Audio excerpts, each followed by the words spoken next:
دیا voice channel کے پیارے ناظرین، السلام علیکم۔ مجھے ابھی اس گھر میں رخصت ہو کر آئے ہوئے کچھ ہی دیر گزری تھی۔ میں اس وقت مہمانوں کے جھرمٹ میں بیٹھی ہوئی تھی۔ محلے کی کچھ عورتیں جمع تھیں۔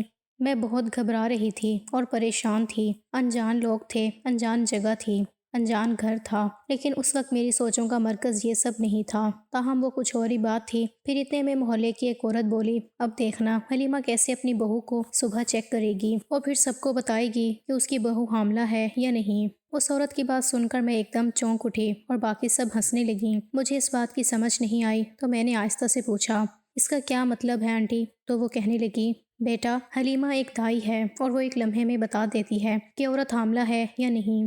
اس کی بات سن کر میرے پیروں تلے سے زمین ہی سرک گئی۔ میرا نام کرن ہے اور میں ایک 25 سال کی خوبصورت لڑکی ہوں۔ میں اپنے محلے میں سب سے خوبصورت لڑکی تھی۔ میری خوبصورتی کے چرچے دور دور تک تھے۔ میرے علاوہ میرے گھر میں میرے ماں باپ اور چھوٹی بہن ہے۔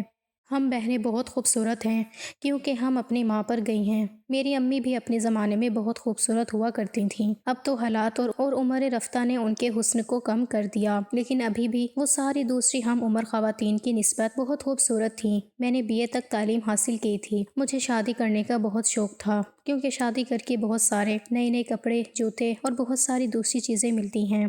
اسی لیے میں ہر وقت شادی کے خواب ہی سجاتی رہتی۔ جبکہ کوئی بھی مجھ سے پوچھتا کہ بڑے ہو کر کیا بنو گی تو میں یہی کہتی کہ مجھے دلہن بننا ہے۔ پوچھنے والا بھی ہنس دیتا، جبکہ تب تو مجھے ان باتوں کی اہمیت کا پتہ ہی نہیں تھا۔ میں تو ویسے ہی کہہ دیتی تھی۔ ابو کی اپنی دکان تھی۔ مین بازار میں وہ سموسے، فروٹ چاٹ کا کام کرتے تھے اور خوب دکان چلتی تھی کیونکہ آتی جاتی عورتیں ان کی دکان پر بیٹھ کر پہلے پیٹ پوجا کرتی تھیں۔ ہم بھی جب بازار جاتے تو پہلے دکان سے خوب پیٹ بھرتے اور پھر خریداری کے لیے بازار جاتے۔ میری بہن ابھی میٹرک میں تھی، اس کا نام عالیہ تھا۔ ہم دونوں بہنوں میں بہت دوستی تھی، ایک دوسرے کی چیزیں استعمال کر لیتے تھے اور ایک دوسرے کے ساتھ اپنے کپڑے بھی شیئر کر لیتے تھے۔ گھر میں ہر طرف سکون ہی سکون تھا۔ امی ابو ہمیں دیکھ دیکھ کر جیتے تھے۔ حالانکہ انہیں اپنے بیٹے کی بہت چاہت تھی، لیکن اللہ کی طرف سے جب ملا ہی نہیں تو پھر وہ دونوں بیٹیوں پر ہی صبر شکر کر کے بیٹھ گئیں اور ہمیں ہی بہت اچھے انداز میں پروان چڑھایا۔ میں آج کل BA کر کے گھر پر ہی تھی اور ہر وقت امی کا سر کھاتی رہتی تھی۔ امی نے مجھے کچن کے کاموں میں لگانا چاہا اور کہنے لگیں، ساری زندگی یہی ہنر کام آتا ہے۔ جس عورت کو ہانڈی روٹی نہ آتی ہو، گھر میں اس کا ہونا نہ ہونا ایک برابر ہے۔ اسی لیے امی مجھے روز کوئی نہ کوئی چیز سکھانے کچن میں گھس جاتی، جبکہ کبھی میں شوق سے سیکھتی اور کبھی بس یوں ہی امی کی خاطر کھڑی ہو جاتی۔ اور جب امی میری عدم دلچسپی محسوس کرتی تو کہتی، کرن دیکھو بیٹا، کوئی بھی کام شوق سے کرو تو تبھی اس کی سمجھ آتی ہے، ورنہ سر کے اوپر سے سب گزر جاتا ہے۔ میں نے امی کو یہی کہا کہ جب سر پر پڑے گی تو خود ہی سب آ جائے گا۔ میری بات سن کر امی مسکرا دیں۔ انہی دنوں میں امی کی طبیعت تھوڑی خراب ہو گئی۔ اچھی بھلی تھی لیکن نہ جانے کیا ہوا، ایک دن یوں ہی بے ہوش ہو کر گر گئیں۔ ہمارے تو ہاتھ پیر پھول گئے۔ ہم دونوں ایک دم رونے لگیں اور پھر میں نے ابو کو دکان پر فون کر کے امی کی بے ہوشی کے بارے میں بتایا تو ابو بھاگے چلے آئے اور امی کو فوراً اٹھا کر ہسپتال لے گئے۔ پیچھے ہم دونوں بہنوں کی جان سولی پر لٹکی ہوئی تھی۔ بار بار رونا آ رہا تھا اور امی کا اس طرح بے ہوش ہونا ہمارے اعصاب پر بہت بھاری پڑ رہا تھا۔ ابو کو گئے ہوئے بہت وقت ہو گیا تھا اور ابھی تک ابو نے نہ تو ہمیں فون کر کے امی کی حالت کے بارے میں بتایا اور نہ ہی وہ گھر آئے۔ جب مجھ سے صبر نہیں ہوا تو میں نے دکان پر فون کر کے پتہ کیا۔ دکان پر فون ایک لڑکے نے اٹھایا۔ حسن ابو کے پاس تقریباً سال پہلے ہی ملازمت پر آیا تھا۔ دیکھنے میں اچھا، خوش شکل اور پڑھا لکھا لڑکا لگتا تھا۔ ابو نے بہت کم عرصے میں ہی اس پر بہت اعتبار کرنا شروع کر دیا تھا۔ اکثر ابو کو جب باہر کہیں جانا پڑتا تو حسن ہی ساری دکان سنبھالتا۔ ابو اس سے بہت محبت کرتے اور اپنے بیٹوں کی طرح ہی سمجھتے تھے۔ حسن کے ہاتھ اکثر ابو گھر پر سودا سلف بھجوا دیتے۔ حسن کے فون اٹھاتے ہی میں نے اس سے پوچھا، ابو دکان پر واپس آ گئے ہیں یا ان کے ساتھ کوئی رابطہ ہوا ہے؟ ابھی تک ابو کا فون نہیں آیا۔ میں نے پریشانی سے پوچھا تو وہ کہنے لگا، نہیں ابھی تک تو انکل جی نہیں آئے۔ میں معلوم کرنے کی کوشش کرتا ہوں، آپ بے فکر رہیں۔ حسن نے مجھے تسلی دے کر فون رکھ دیا، لیکن میرے اندر کی بے چینی مجھے بیٹھنے نہیں دے رہی تھی۔ بار بار امی کا خیال آ رہا تھا اور پھر تقریباً 5 گھنٹوں کے انتظار کے بعد ابو اور امی کو دیکھ کر میں نے خدا کا شکر ادا کیا۔ میں بھاگ کر امی کے ساتھ لگ گئی اور رونے لگی۔ آپ نے تو مجھے ڈرا کر رکھ دیا تھا۔ اب آپ کی طبیعت کیسی ہے؟ کیا کہا ڈاکٹر نے؟ میں نے ایک ہی سانس میں کئی سوال کر ڈالے تو ابو کہنے لگے، بیٹا پہلے تم صحیح سے ماں کو بیٹھنے تو دو، اس کی طبیعت ٹھیک نہیں ہے۔ میں نے جلدی سے امی کا ہاتھ پکڑ کر انہیں لاؤنج میں پڑے صوفے پر بٹھایا تو امی بیٹھ کر ایسے گہرے سانس لینے لگیں جیسے بہت تھک گئی ہوں۔ میں نے ابو سے پوچھا کیا ہوا امی کو، کیا کہا ڈاکٹر نے؟ تو وہ کہنے لگے تمہاری ماں کا بی پی بہت لو ہو گیا تھا جس کی وجہ سے وہ بے ہوش ہو کر گر گئیں۔ ڈاکٹر نے ڈرپ لگائی ہے اور ساتھ ہی ساتھ اس نے کچھ طاقت کی دوائی دی ہیں۔ تمہاری ماں میں خون کی بہت کمی ہے اور اس کو بہت کمزوری ہو گئی ہے جس کی وجہ سے یہ بے ہوش ہو گئی تھی۔ اس کی خوراک کا خیال رکھنا اور یہ دوائیاں ہیں اس کو وقت پر دیتی رہنا۔ میں ذرا دکان پر آؤں اور دیکھوں حسن کیا کر رہا ہے، ابو نے کہا تو میں نے سب دوائیں ابو کے ہاتھ سے پکڑی اور امی کے کمرے میں رکھ آئیں۔ امی وہیں صوفے پر ہی لیٹ گئی تھیں ایسے جیسے بہت تھک گئی ہوں، اور پھر میں نے امی سے پوچھا امی آپ نے کچھ کھانا ہے تو میں آپ کے لیے لے آؤں؟ امی نے صرف چائے ہی مانگی تھی لیکن میں نے خود ہی امی کے لیے 2 شامی فرائی کر کے انہیں چائے کے ساتھ دے دیں اور امی سے رات کے کھانے کے لیے پوچھنے لگی۔ میری پریشانی کے خیال سے امی کہنے لگیں تم رہنے دو، میں خود ہی اٹھ کر بنا لوں گی۔ لیکن میں نے امی کو صاف منع کر دیا اور کہا کہ آپ ابھی کچھ دن آرام کریں اور گھر کی بالکل فکر نہ کریں۔ اور پھر میں نے گوشت بنانے کا فیصلہ کر لیا کیونکہ ایک تو یہ سب شوق سے کھا لیتے تھے اور دوسرا جلدی بن جاتا ہے۔ امی چائے پی کر سو گئیں جبکہ عالیہ امی کے پاس ہی بیٹھ کر ان کے پاؤں دبانے لگیں۔ آج امی کی طبیعت نے جو جھٹکا دیا تھا زندگی میں ایسا مجھے کبھی پہلے محسوس نہیں ہوا۔ ایسا لگ رہا تھا جیسے کوئی اپنا پیارا دور جا رہا ہے، کسی کا ہاتھ اپنے ہاتھ سے چھوٹتا جا رہا ہے۔ میں اپنے احساسات کو بیان نہیں کر پا رہی۔ میں نے جلدی سے گوشت بنا لیا کیونکہ ایک تو سب شوق سے کھا لیتے تھے، دوسرا یہ جلدی بن جاتا تھا، اور پھر باہر لاؤنج میں امی کے پاس آ کر بیٹھ گئی تو پھر ہم لوگ ادھر ادھر کی باتیں کرنے لگے۔ کچھ دنوں میں امی کی طبیعت کافی بہتر ہو گئی تھی، دوائیوں نے بھی اثر کیا تھا اور کچھ امی کی خوراک بھی بہتر کی تھی جس کی وجہ سے امی اب کافی بہتر محسوس کرتی تھیں۔ لیکن ان دنوں میں نے امی کو کوئی کام کرنے نہیں دیا۔ عالیہ بھی جتنا ہو سکتا تھا میری مدد کر لیتی تھی۔ اور پھر ایک دن امی مجھے پاس بٹھا کر کہنے لگیں مجھے تو پتہ نہیں تھا کہ میری بیٹی بھی بڑی ہو گئی ہے، کیسے اس نے ذمہ داری سے سارا گھر سنبھالا ہے۔ مجھے فخر ہے بیٹا، تم نے اپنی ذمہ داریوں کو سمجھا۔ امی نے پیار سے میرا ماتھا چومتے ہوئے کہا تو میری آنکھوں میں نمی آ گئی۔ اسی طرح وقت گزرتا رہا لیکن میرا ارادہ آگے ایڈمیشن لینے کا نہیں تھا کیونکہ امی کی طبیعت ٹھیک نہیں تھی اور میں نہیں چاہتی تھی کہ میں کالج جاؤں اور پیچھے سے امی کی طبیعت اور خراب ہو جائے۔ لیکن امی نے ہی زبردستی میرا ایڈمیشن کروا دیا کیونکہ انہیں پتہ تھا کہ مجھے پڑھنے کا شوق تھا اور میں فوڈ اینڈ سائنسز پڑھنا چاہتی تھی، اسی لیے مجھے امی نے میرا فوڈ ڈپارٹمنٹ میں ہی ایڈمیشن کروا دیا۔ میں کالج جانا شروع ہو گئی۔ صبح کے وقت ہم نے رکشہ لگوایا ہوا تھا جبکہ دوپہر کے وقت ابو مجھے لینے آتے۔ مجھے کالج آتے ہوئے 3 ماہ ہو چکے تھے۔ میں کوشش کرتی تھی کہ صبح جاتے ہوئے کافی کام ختم کر جاؤں اور کالج سے آنے کے بعد کچھ دیر ریسٹ کر کے میں شام کا کھانا خود ہی بنا لیتی تھی۔ لیکن مجھے نہیں پتا تھا میری اتنی سادہ اور آرام دہ زندگی میں ایک دم بھونچال آ جائے گا اور میں اس میں چکرا کر رہ جاؤں گی۔ ہوا کچھ یوں تھا کہ اس دن موسم کچھ خراب تھا۔ میں کالج تو آ گئی تھی کیونکہ میری ایک بہت ضروری اسائنمنٹ تھی جسے میں نے جمع کروانا تھا اور آج اس کی آخری تاریخ تھی، لیکن اب واپسی کے خیال سے دل پریشان ہو رہا تھا کیونکہ کافی گہرے بادل تھے اور بارش ہو رہی تھی۔ میں پریشانی سے کالج کے گیٹ کے پاس ہی آ گئی کہ اتنے میں مجھے حسن نظر آیا۔ وہ گیٹ کے باہر کھڑا تھا۔ اس نے بھی جب مجھے دیکھا تو اشارے سے بلایا۔ میں چلی گئی اور جا کر اس سے غصے سے پوچھا تم یہاں کیا کر رہے ہو؟ تو وہ کہنے لگا انکل جی ذرا مصروف تھے، کچھ مہمان آئے ہوئے تھے، اس وجہ سے وہ دکان پر ہی رہ گئے، انہوں نے مجھے آپ کو لینے بھیجا ہے، میں آپ کو لینے آیا ہوں، جلدی بیٹھیں، بارش تیز ہو رہی ہے، ہمیں جلدی پہنچنا ہے، اس نے کہا تو میں فوراً اس کے پیچھے بیٹھ گئی اور یوں بائک تیزی سے چلنے لگی۔ بارش تو برس رہی تھی اور منٹوں میں بھیگ چکی تھی۔ حسن کے ساتھ بلکہ کسی بھی مرد کے ساتھ ایسے بیٹھنے کا پہلی بار اتفاق ہوا تھا تو میرے اندر ایک عجیب سے احساس پیدا ہو رہے تھے، اس سے پہلے کبھی نہیں ہوا تھا۔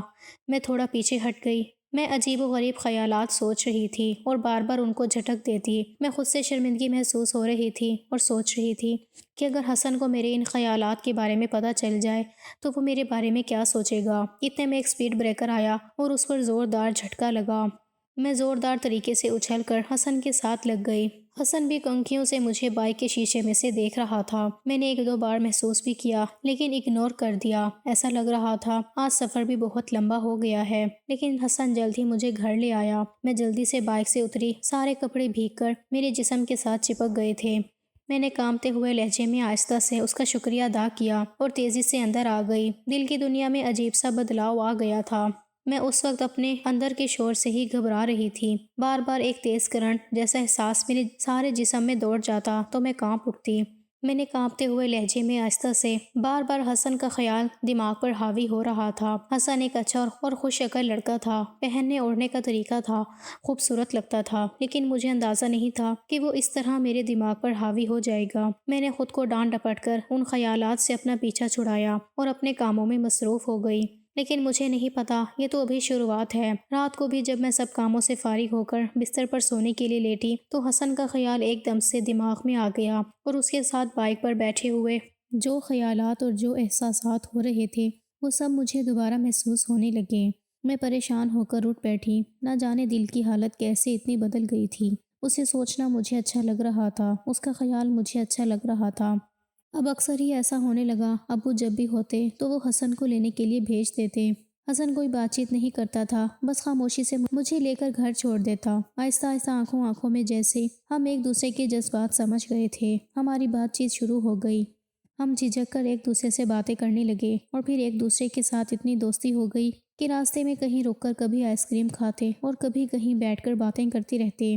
حسن اب اکثر مجھے کالج سے لینے آنے لگا تھا۔ کبھی کبھار ہفتے میں ایک دو بار میں اپنی کلاس چھوڑ دیتی اور حسن کے ساتھ چلی جاتی۔ ہم باہر کہیں بیٹھ جاتے، لیکن ایک دن ہم اسی طرح ایک پارک میں بیٹھے ہوئے تھے تو وہاں پر پولیس والے آ گئے اور سب لڑکے لڑکیوں کو پارک سے نکال دیا۔ مجھے اس وقت بہت شرمندگی ہوئی اور میں نے تہیہ کر لیا کہ دوبارہ اس طرح کبھی پارک میں جا کر نہیں بیٹھوں گی، اور حسن کو بھی صاف منع کر دیا۔ لیکن ہم دونوں میں ہی بے قراری تھی، دونوں کا ایک دوسرے کے بغیر دل نہیں لگ رہا تھا۔ اور پھر ایک دن حسن نے کہا کہ پھر ہم ایسا کرتے ہیں، کل میرے ایک دوست کے گھر چلتے ہیں، اس کی امی دوسرے شہر گئی ہوئی ہیں، گھر پر کوئی بھی نہیں ہے، ہم کچھ دیر آرام سے بیٹھ کر وہاں باتیں کریں گے، کچھ کھائیں گے پئیں گے، اور پھر میں تمہیں گھر چھوڑ دوں گا۔ پہلے تو میں جھجک گئی، لیکن پھر میں نے کہا ہاں ٹھیک ہے، تم اس سے چابی لے لینا تو ہم کل چل پڑیں گے۔ میں نے بنا سمجھے حسن کے ساتھ جانے کی حامی بھر لی۔ اگلے دن میں ذرا اچھے سے تیار ہو کر کالج کے لیے نکلی۔ امی نے مجھ سے پوچھا بھی کیا بات ہے، آج تم نے ہلکا سا میک اپ بھی کیا ہوا ہے، کیا کالج میں کوئی فنکشن ہے؟ تو میں نے بہانہ بنا دیا، جی ہاں امی، کالج میں اسائنمنٹ کے اوپر ڈیسک ہے، میں نے بھی اس میں حصہ لیا ہوا ہے، اسی وجہ سے بس تھوڑا سا تیار ہو گئی۔ میں نے نظریں چراتے ہوئے امی سے کہا تو امی نے بھی سر ہلا دیا۔ دل ہی دل میں تھوڑی شرمندگی تو ہوئی کہ میں نے امی سے جھوٹ بولا ہے، لیکن کیا کرتی، محبت اور جنگ میں سب جائز ہوتا ہے، اور اتنا جھوٹ تو چلتا ہی ہے نا۔ باہر رکشے والا ہارن دے رہا تھا، میں جلدی سے رکشے میں بیٹھ گئی اور کالج کے سامنے اتر گئی، لیکن کالج میں جانے کے بجائے میں ایک طرف کھڑی ہو گئی۔ رکشے والا جب آگے بڑھ گیا تو اتنی دیر میں حسن بھی آ گیا۔ حسن کے ساتھ میں بائک پر بیٹھی اور اس کے دوست کے گھر چلی گئی۔ اس کا دوست گھر پر بھی نہیں تھا، چھوٹا سا 2 کمروں کا مکان تھا۔ ہم ایک کمرے میں جا کر بیٹھ گئے۔ یہاں پر آنے کے بعد مجھے احساس ہوا کہ میں نے غلطی کر دی ہے، مجھے نہیں آنا چاہیے تھا، کیونکہ میری اپنی دھڑکنوں کا ہی شور اتنا زیادہ تھا کہ مجھے کچھ سمجھ نہیں آ رہی تھی۔ باتوں باتوں میں ہی حسن نے میرا ہاتھ پکڑ لیا، اور پھر ہاتھ پکڑنے سے لے کر بات اتنی آگے نکل گئی کہ ہمیں حلال اور حرام کا فرق بھول گیا، اور ہم دونوں کے بیچ کوئی پردہ نہ رہا۔ جب بات کا طوفان تھما تو ہم دونوں ایک دوسرے سے نظریں چرائے بیٹھے تھے۔ حسن شرمندہ تھا اور کہہ رہا تھا مجھے معاف کر دے، میں ایسا نہیں چاہتا تھا، لیکن نہ جانے میں کیسے بہک گیا۔ لیکن میں اسے کچھ بھی نہ کہہ سکی، کیونکہ میں بھی تو برابر کی حصے دار تھی۔ میں نے بھی اسے روکنے کی کوشش نہیں کی، میں نے بھی تو اس کا بھرپور ساتھ دیا۔ میں فوراً اٹھی اور اسے کہا کہ مجھے گھر چھوڑاؤ، لیکن اس کی تو جان پر بن گئی۔ کہنے لگا تم مجھ سے ناراض ہو گئی ہو۔ میں نے اسے کہا نہیں، میں ناراض نہیں ہوں، لیکن ابھی میں کوئی بات نہیں کرنا چاہتی، ابھی مجھے تم گھر چھوڑ دو۔ حسن نے خاموشی سے مجھے گھر کے سامنے اتارا اور کچھ دیر دیکھتا رہا اور پھر چلا گیا۔ میں بھی مرے مرے قدموں سے گھر آ گئی۔ امی سامنے ہی موجود تھیں، مجھے دیکھ کر کہنے لگی کیا ہوا کرن، آج تم جلدی آ گئی ہو؟ میں نے بھی جب وقت کی طرف دیکھا تو واقعی خیال آیا کہ آج تو میں بہت جلدی آ گئی ہوں۔ تو میں نے امی سے کہا جی امی، میری طبیعت خراب ہو گئی تھی تو میں نے میڈم سے جلدی چھٹی لے لی اور گھر آ گئی۔ امی کہنے لگی کیا ہوا، کیسے اچانک طبیعت خراب ہو گئی؟ تو میں نے کہا بس شاید بی پی لو ہو گیا تھا، بس اسی لیے میں گھبرا گئی۔ امی نے مجھے آرام کرنے کے لیے کمرے میں بھیج دیا اور میں آ کر اپنے بستر پر ایسے ڈھیر ہوئی جیسے صدیوں کی مسافت طے کی ہو۔ جذبات کا طوفان تھمنے کے بعد میں اپنے آپ کو ملامت کر رہی تھی مجھے خود سے شرمندگی محسوس ہو رہی تھی، شرم آ رہی تھی اور گھن محسوس ہو رہی تھی۔ ایسا لگتا تھا جیسے میں نے بہت بڑی خیانت کر دی ہو۔ مجھے یہ سوچ سوچ کر خوف محسوس ہو رہا تھا کہ اگر امی ابو کو اس بات کا پتہ چل گیا تو وہ کیا کریں گے۔ میں صحیح معنوں میں اب بہت پریشان ہو چکی تھی اور اس بات کی پریشانی مجھے کہیں پر بھی ٹکنے نہیں دے رہی تھی۔ اپنے کمرے میں ٹہلتی رہی اور سوچ سوچ کر خود کو ہلکان کرتی رہی۔ اگلے دن میں نے کالج سے چھٹی کر لی کیونکہ ان ساری ٹینشن کی وجہ سے مجھے بخار ہو گیا اور میری طبیعت اور زیادہ خراب ہو گئی تھی، اس لیے میں کالج نہیں گئی۔ حسن کے ساتھ بھی میرا کوئی رابطہ نہیں ہوا۔ 2-3 دن مجھے طبیعت بہتر ہونے میں لگ گئی جس کی وجہ سے میں کالج نہیں جا سکی اور پھر 4 دن بعد میں نے باقاعدگی سے کالج جانا شروع کر دیا۔ اس کے بعد سے حسن مجھے ملا ہی نہیں۔ میں لاشعوری طور پر منتظر تھی کہ حسن آئے گا اور مجھ سے شرمندگی کا اظہار کرے گا۔ میں اسے کہنا چاہتی تھی کہ اب جلد سے جلد اپنے گھر والوں کو میرے گھر بھیجے تاکہ ہم شادی کر لیں، لیکن حسن نہ جانے کہاں غائب ہو گیا تھا۔ مجھے اس کی طرف سے پریشانی ہو رہی تھی کہ کہیں اس کو کوئی مسئلہ نہ ہو گیا ہو جو وہ اتنے دنوں سے غائب ہے۔ اسی لیے ایک دن میں نے باتوں باتوں میں ابو سے پوچھ لیا، ابو جی کل سے وہ حسن نظر نہیں آ رہا جو آپ کی دکان پر ہوتا تھا، کدھر گیا ہے؟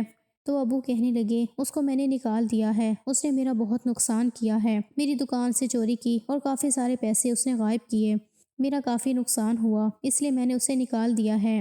اب تو 1 مہینے سے زیادہ ہو گیا ہے اسے میری دکان چھوڑے ہوئے، ابو نے غصے سے مجھے بتاتے ہوئے کہا اور میں سن ہو کر رہ گئی۔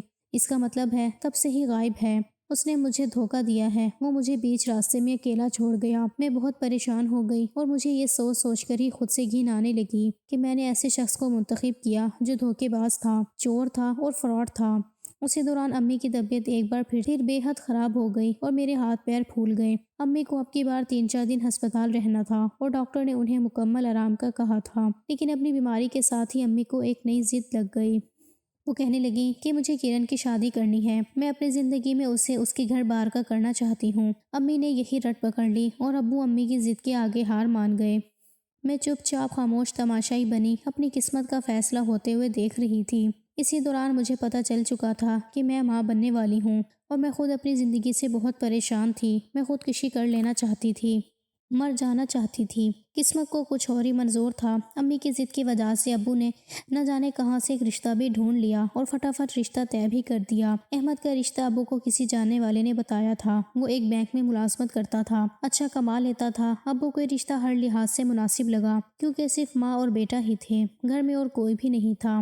میں نے احتجاج کرنا بھی چاہا تو کسی نے سنا ہی نہیں کیونکہ امی کے پیش نظر ابو نے یہ فیصلہ کر لیا تھا، اس لیے اچانک میری شادی رکھ دی گئی۔ میں بھی یہ سوچ کر چپ کر گئی کیونکہ قدرت کی طرف سے ہی میرے لیے پردے کا انتظام ہو گیا تھا اور ٹھیک 1 ہفتے بعد میں دلہن بن کر احمد کے گھر میں آئی۔ امی میری رخصتی کے وقت بہت روئیں، خود مجھے بھی بہت رونا آ رہا تھا کیونکہ یوں اچانک میری شادی کر دینا امی کو بھی ایسے گوارا نہیں تھا، لیکن اپنی طبیعت کے پیش نظر وہ میری شادی کرنے پر مجبور ہو گئیں۔ میں دلہن بن کر احمد کے گھر میں بیٹھی ہوئی تھی۔ مجھے ابھی رخصت ہو کر یہاں پر آئے کچھ ہی دیر گزری تھی۔ محلے کی عورتیں ملنے کے لیے آ رہی تھیں، انجانا سا گھر تھا، انجانے لوگ تھے، مجھے بہت گھبراہٹ ہو رہی تھی اور پھر ایک بات یہ بھی تھی کہ میں حاملہ تھی اور اگر یہ بات یہاں پر کسی کو پتہ چل جاتی تو نہ جانے کیا ہو جاتا۔ اتنی دیر میں محلے کی ہی ایک عورت نے یہ بات کہہ دی، اب حلیمہ بہو کو چیک کرے گی اور پھر بتائے گی کہ اس کی بہو حاملہ ہے کہ نہیں۔ اس کی بات سن کر میرا دل دھک سے رہ گیا اور میں نے بہت پریشانی سے اس کی طرف دیکھا اور پھر سر جھکا لیا۔ مجھے ڈر تھا کہ کہیں میرا راز میری ساس کے سامنے نہ کھل جائے۔ مجھے بہت گھبراہٹ ہونے لگی اور میں نے اپنی ساس سے کہا کہ مجھے اب ان کپڑوں میں گھبراہٹ ہو رہی ہے، میں کچھ دیر آرام کرنا چاہتی ہوں۔ میری ساس مجھے اندر کمرے میں لے گئیں۔ کمرے میں آ کر بھی میں بہت بے چین رہی۔ مجھے اس بات کی پریشانی تھی کہ میری ساس کو کہیں میرا راز پتہ نہ چل جائے۔ میں بار بار ہاتھوں سے انگلیوں کو مڑوڑ رہی تھی کہ اتنے میں احمد کمرے میں چلے آئے اور پھر ان کے ساتھ باتیں کرتے ہوئے وقت کا اندازہ ہی نہیں ہوا۔ صبح جب میں سو کر اٹھی تو میری ساس کو سلام کرنے کے لیے میں ان کے کمرے میں گئی اور پھر سلام کرنے کے بعد میری ساس نے مجھے کہا کہ تم بیٹھو، میں نے تمہیں چیک کرنا ہے۔ میں نے پریشانی بھری نظروں سے ان کی طرف دیکھا اور کچھ کہتے کہتے چپ کر گئی، لیکن پھر میں ایک طرف بیٹھ گئی۔ میری ساس نے مجھے چیک کیا اور چپ کر گئی، کچھ نہ بولی۔ ساس کے رویے کا مجھے سمجھ نہیں آیا کہ یا تو ان کو پتہ نہیں چلا یا پھر وہ بتانا نہیں چاہتی تھیں، تاہم میں مطمئن ہو گئی اور اٹھ کر اپنے کمرے میں آ گئی۔ میرے دل کو جو بے چینی لگی ہوئی تھی وہ اس وقت ختم ہو گئی تھی۔ احمد ابھی تک سو رہے تھے لیکن میری دوبارہ آنکھ نہیں لگی۔ آج ہمارا ولیمہ تھا تو ولیمے کے بعد میں امی کی طرف آ گئی۔ امی مجھے دیکھ کر خوش تھیں اور میں بھی خوش اور مطمئن تھی۔ میں نے بھی ان پر ظاہر کیا کہ میں بہت خوش ہوں، اور سچ بات تو یہ ہے کہ احمد بہت اچھے ہیں، بہت سادہ اور نرم مزاج کے تھے۔ مجھے خود پر بھی افسوس ہوا، میں نے کیوں حسن کے ساتھ وقت گزارا اور اپنی عزت پر داغ لگا لیا۔ اگلے دن احمد اور میری ساس مجھے لینے کے لیے آ گئے اور ہم واپس گھر چلے آئے۔ اب میں مطمئن تھی، مجھے اس چیز کا اطمینان ہو گیا تھا کہ میری ساس کو میرے بارے میں کچھ پتہ نہیں چلا، اور اگر انہیں پتہ نہیں چلا تو پھر احمد کو بھی نہیں پتہ چلے گا۔ مستقبل میں کرنا تھا کیا نہیں، میں نے ابھی اس بارے میں کچھ نہیں سوچا تھا۔ رات کو احمد مجھے باہر کھانا کھلانے کے لیے لے گئے۔ ہم بڑے اچھے اور خوشگوار موڈ میں کھانا کھا کر واپس آئے تو میری ساس ابھی تک میرے انتظار میں جاگ رہی تھی۔ انہوں نے مجھے چائے بنانے کا کہا۔ مجھے تھوڑا عجیب تو لگا کہ ایک دن کی دلہن کو کام کا بول دیا ہے، لیکن میں بھی یہ سوچ کر چپ کر گئی کہ وہ بیمار ہیں اور انہیں بھی آرام کی ضرورت ہے، اسی لیے جلدی سے 3 کپ چائے بنائی اور آ کر بیٹھ کر باتیں کرنے لگ گئے۔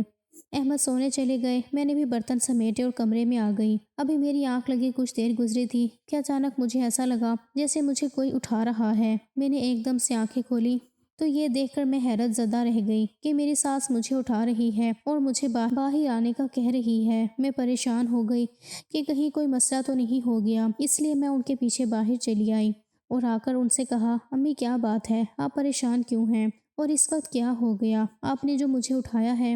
تو میری ساس مجھے کہنے لگی کہ میری طبیعت خراب ہو رہی ہے، بہو میرے پاس ذرا کچھ دیر کے لیے بیٹھ جاؤ۔ میں ان کے پاس ہی بیٹھ گئی اور آہستہ آہستہ ان کے ہاتھوں پیروں کو سہلانے لگی، اور پھر وہ کہنے لگی، بہو میں جانتی ہوں تم حاملہ ہو، میرا اتنے سال کا تجربہ ہے اور میں عورت کا پیٹ دیکھ کر پہچان جاتی ہوں۔ میں تم سے یہ نہیں پوچھوں گی کہ یہ کس وجہ سے ہے، کس کا ہے، یا تم نے کس کے ساتھ منہ کالا کیا ہے، لیکن میں تم سے یہ ضرور کہوں گی کہ جتنی جلد ہو سکے تم احمد کو اس بارے میں بتا دو، ورنہ جب اس کو خود پتہ چلے گا تو وہ بہت ناراض ہوگا، بہت غصہ کرے گا اور شاید کوئی انتہائی قدم اٹھا لے، اس لیے بہتر یہی ہے کہ تم اسے پہلے ہی بتا دو۔ میری ساس نے جب مجھ سے یہ الفاظ کہے تو میں سر جھکا کر رہ گئی اور کچھ بول ہی نہیں پائی۔ میری ساس نے یہ کہہ کر آنکھیں موند لیں اور میں چپ چاپ اٹھ کر دوبارہ اپنے کمرے میں آ گئی۔ مجھے سمجھ نہیں آ رہی تھی کہ اب میں خود کو بے گناہ کس طرح ثابت کروں اور میں کیسے اس بات کا اقرار کروں کہ یہ سب جذبات کے بہکاوے میں آ کر ہو گیا تھا۔ مجھے اب یہ سچ بتانا ہی تھا۔ اگر میری ساس کو یہ سب پتہ چل گیا تھا تو لازمی بات ہے احمد کو بھی جلد ہی سب پتہ چل جائے گا، اور پھر ان کا رد عمل کیا ہوگا، یہ سوچ کر ہی مجھے جھرجھری آ رہی تھی۔ میرے دل کو بے چینی لگ گئی تھی۔ مجھے سمجھ نہیں آ رہی تھی کہ میں احمد کو ان سب کے بارے میں کیسے آگاہ کروں۔ ساری رات میری آنکھوں میں ہی کٹ گئی۔ صبح جب احمد سو کر اٹھے، مجھے اس طرح بیٹھے دیکھا تو کہنے لگے، کیا بات ہے، تمہاری طبیعت تو ٹھیک ہے نا؟ میں چونکہ ساری رات اس بات سے پریشان ہو رہی تھی، ایک دم رونے لگی، اور پھر جانے کیسے روتے روتے میں نے احمد کو سب کچھ سچ سچ بتا دیا، اور آخر میں ان سے کہا، احمد گناہ بہت بڑا ہے، لیکن یہ سب جذبات کے بہکاوے میں آ کر ہو گیا تھا، میری ایسی نیت نہیں تھی، اس لیے میں آپ سے معافی مانگتی ہوں۔ اگر آپ اپنا دل بڑا کر کے مجھے معاف کر دیں تو اللہ آپ کو اس کا بہت بڑا اجر دے گا، ورنہ آپ کا جو بھی فیصلہ ہوگا وہ مجھے منظور ہوگا۔ میں نے آخر میں احمد کے سر پر فیصلہ ڈال دیا۔ میری بات سن کر احمد بالکل چپ ہو گئے اور ایک لفظ نہ بولے، اور پھر اٹھ کر خاموشی سے باہر چلے گئے۔ ان کے جانے کے بعد میں پھوٹ پھوٹ کر رونے لگی، کیونکہ مجھے اندازہ تھا کہ احمد کا فیصلہ کیا ہوگا، اسی لیے میں نے چپ چاپ اپنی چیزیں سمیٹی اور ایک بیگ میں ڈال کر باہر آ گئی۔ احمد نے جب بیگ میرے ہاتھ میں دیکھا تو کچھ کہا نہیں۔ مجھے ان کے فیصلے کا اندازہ ہو گیا اور میں اسی طرح امی کی طرف چلی آئی۔ امی نے جو مجھے یوں اکیلے بیگ کے ساتھ آتے دیکھا تو وہ جیسے سمجھ گئیں، اور اس وقت تو مجھ سے کچھ نہ پوچھا۔ کچھ دیر بعد وہ میرے کمرے میں آئیں اور مجھے کہنے لگیں، میں جانتی ہوں تم یہاں پر کیوں آئی ہو، میں پہلے دن سے اس بارے میں جانتی تھی، تم میری بیٹی ہو اور بیٹی کی ہر حرکت پر ماں کی نظر ہوتی ہے۔ میں نے اس لیے تمہاری شادی میں جلدی مچائی تھی تاکہ وقت ہاتھوں سے نہ نکل جائے، لیکن مجھے نہیں پتا تھا کہ وقت اب ہاتھوں سے نکل چکا ہے۔ میں نے چونک کر امی کی طرف دیکھا اور حیرت سے پوچھا، آپ کو معلوم تھا امی؟ تو امی کہنے لگی، ہاں مجھے معلوم تھا، کیونکہ میں نے تمہارے پاس ڈاکٹر کی رپورٹ دیکھ لی تھی، اسی سے مجھے اندازہ ہو گیا تھا، اسی لیے میری طبیعت ایک دم اتنی خراب ہو گئی تھی، تبھی میں نے تمہارے باپ سے کہہ کر جلد سے جلد تمہاری شادی کروا دی۔ امی نے تھکے تھکے انداز میں کہا اور چپ کر گئی۔ میں بھی بالکل چپ تھی، میرے پاس بھی کہنے کو کچھ نہ تھا، لیکن پھر امی کہنے لگی، میں تم سے یہ نہیں پوچھوں گی کہ یہ کس کا بچہ ہے اور تم نے کس کے ساتھ اپنا منہ کالا کیا ہے، لیکن میں اتنا کہوں، تم میرا فخر تھی، میرا مان تھی، میرا غرور تھی، تم نے یہ حرکت کر کے میرا غرور توڑ دیا۔ امی نے ٹوٹے لہجے میں کہا تو اس لہجے کی کرچیاں مجھے اپنے دل میں محسوس ہوئیں۔ امی یہ کہہ کر اٹھ کر باہر چلی گئیں اور میں پھوٹ پھوٹ کر رونے لگی۔ میرے لیے تو خسارہ ہی خسارہ تھا۔ حسن نے ایسا دھوکہ دیا تھا کہ اب میں کسی کو منہ دکھانے کے قابل بھی نہیں رہی تھی۔ میرے دل سے حسن کے لیے بد دعائیں نکل رہی تھیں۔ مجھے اپنی زندگی بے وقت لگ رہی تھی۔ میرا دل چاہ رہا تھا کہ میں مر جاؤں۔ مجھے ایسی زندگی نہیں چاہیے جس میں اتنی ذلت ہو، اتنی رسوائی ہو۔ اور ابھی تو صرف یہ بات احمد اور میری امی کو ہی پتہ چلی ہے، مگر دنیا کو پتہ چل گئی تو دنیا مجھے جینے ہی نہیں دے گی۔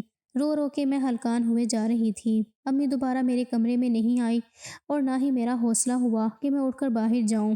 وہ سارا دن اسی طرح میں نے کمرے میں سستی سے پڑے گزار دیا۔ مجھے لاشعوری طور پر احمد کا انتظار تھا۔ میرا خیال تھا کہ وہ شاید آئیں گے، لیکن احمد نہیں آئے۔ اگلا دن بھی اسی طرح گزر گئے اور پھر چوتھے دن احمد گھر چلے آئے۔ انہیں دیکھ کر میں جیسے ایک دم زندگی کی طرف لوٹ آئی۔ وہ امی کے ساتھ باہر بیٹھے کچھ دیر باتیں کرتے رہے اور پھر کمرے میں آ گئے۔ بیڈ پر بڑے تھکے تھکے انداز میں بیٹھے اور مجھے دیکھ کر پوچھنے لگے، کیسی ہو؟ میں نے کہا، نہیں ہوں، میں بالکل اچھی نہیں ہوں۔ میں نے آپ کو دھوکہ دیا ہے، اپنے ماں باپ کو دھوکہ دیا ہے۔ میں نے وقتی محبت کی خاطر اپنے اتنے اچھے رشتوں کو دھوکہ دیا۔ مجھے جینے کا حق نہیں۔ میں مر جانا چاہتی ہوں۔ مجھے مر جانا چاہیے۔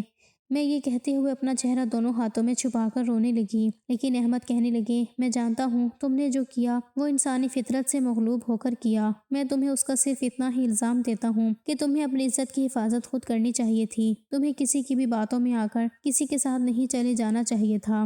لیکن اب جو ہو گیا سو ہو گیا۔ میں تم سے محبت کرتا ہوں اور تمہیں اپنانا چاہتا ہوں، اسی لیے میں تمہیں واپس اپنے گھر لے جانے کے لیے آیا ہوں۔ احمد نے کہا تو میں نے بے یقین نظروں سے ان کی طرف دیکھا۔ میری نظروں کی بے یقینی محسوس کر کے وہ کہنے لگے، ہاں بالکل، میں تمہیں گھر لے جانا چاہتا ہوں۔ اٹھو، چلو گھر چلو، امی بھی انتظار کر رہی ہیں۔ احمد نے یہ کہہ کر میرا ہاتھ پکڑا اور مجھے بیڈ سے اٹھا دیا۔ میں نے جلدی سے ہاتھوں میں ہی کپڑوں کو درست کیا اور اپنا بیگ اٹھا کر باہر آ گئی۔ امی کو بتا کر میں جلدی سے احمد کے ساتھ چلی آئی۔ امی نے ہمیں خوشی خوشی رخصت کیا۔ احمد کے گھر آ کر زندگی روٹین کے انداز میں شروع ہو چکی تھی۔ اگر کبھی مجھے اس بات کا خیال آتا کہ میں نے احمد کے ساتھ اور اپنے گھر والوں کے ساتھ دھوکہ کیا ہے اور میں کسی ناجائز کو جنم دینے جا رہی ہوں تو مجھے خود سے بہت گن محسوس ہوتی تھی۔ لیکن پھر ایک خیال آتا کہ احمد اس بچے کو اپنانے کو تیار ہے، اسی لیے میں بہل جاتی۔ کچھ ہی دن رہ گئے تھے میری ڈیلیوری ہونے میں۔ میری ساس نے سب میں یہی مشہور کر دیا تھا کہ میری طبیعت ٹھیک نہیں، میں بہت کمزور ہوں، اس لیے ہو سکتا ہے 7ویں مہینے بچی کی پیدائش ہو جائے۔ لوگوں نے میری ساس کی بات کا یقین کر لیا کیونکہ وہ ایک دائی تھی اور ان کا تجربہ زیادہ تھا۔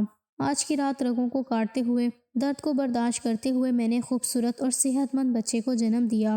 احمد نے بچے کو گود میں اٹھا کر اس کے کانوں میں اذان دی تو میں نے مسکرا کر آنکھیں بند کر لی۔ مجھ پر ابھی دوائیوں کا اثر تھا، ابھی بے ہوشی سی طاری تھی، اسی لیے میں دوبارہ سو گئی۔ اور پھر جب میری آنکھ دوبارہ کھلی تو میں نے دیکھا احمد کے پاس کوئی بیٹھا باتیں کر رہا ہے۔